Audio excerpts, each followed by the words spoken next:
सभी किसान भाइयों का कृषि के इस कार्यक्रम में स्वागत है।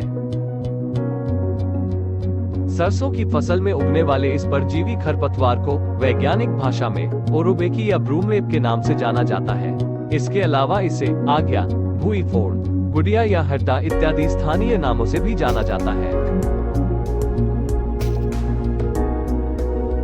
सरसों के अलावा ये सोलोनेसी कुल की फसलों जैसे टमाटर, तंबाकू, बैंगन इत्यादि फसलों में भी नुकसान पहुंचाता है।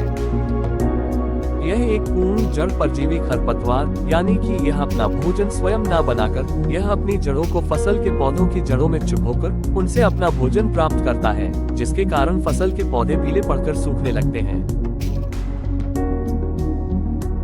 सरसों की फसल के उत्पादन में इस खरपतवार के प्रकोप से लगभग 50 से 70% तक कमी हो सकती है, जो कि किसानों के लिए काफी बड़ा नुकसान है। इस खरपतवार के नियंत्रण के लिए राजस्थान राज्य के भरतपुर जिले में स्थित सरसों अनुसंधान निदेशालय के कृषि वैज्ञानिकों ने इस खरपतवार पर लगातार अनुसंधान कर इसके नियंत्रण के लिए निम्न सुझाव दिए हैं, जिनका उपयोग कर किसान भाई इस खरपतवार के प्रकोप से अपनी फसलों को काफी हद तक बचा सकते हैं। इसके प्रभावी नियंत्रण के लिए किसान भाई फसल चक्र का प्रयोग करें, अर्थात खेतों में 2 से 3 वर्ष तक इसकी परपोषी फसलें जैसे सरसों, टमाटर, बैंगन, तंबाकू इत्यादि की लगातार बुवाई न करें। इसके स्थान पर इस खरपतवार की अपरपोषी फसलें जैसे जौ, गेहूं, चना इत्यादि की बुवाई कर सकते हैं। सरसों की अन्य किस्मों के स्थान पर इस खरपतवार के प्रति सहनशील किस्म दुर्गा मणि या RRN 593 की बुवाई करें।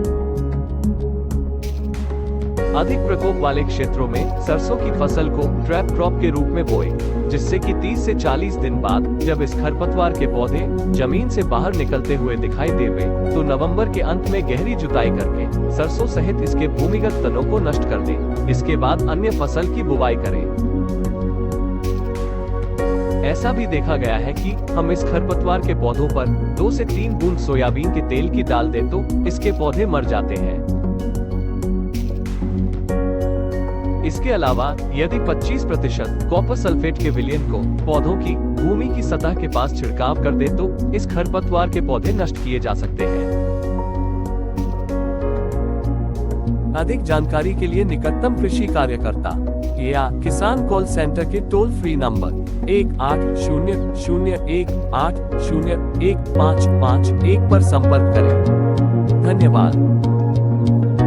कृषि से संबंधित इसी तरह की जानकारी प्राप्त करने के लिए चैनल को सब्सक्राइब करें।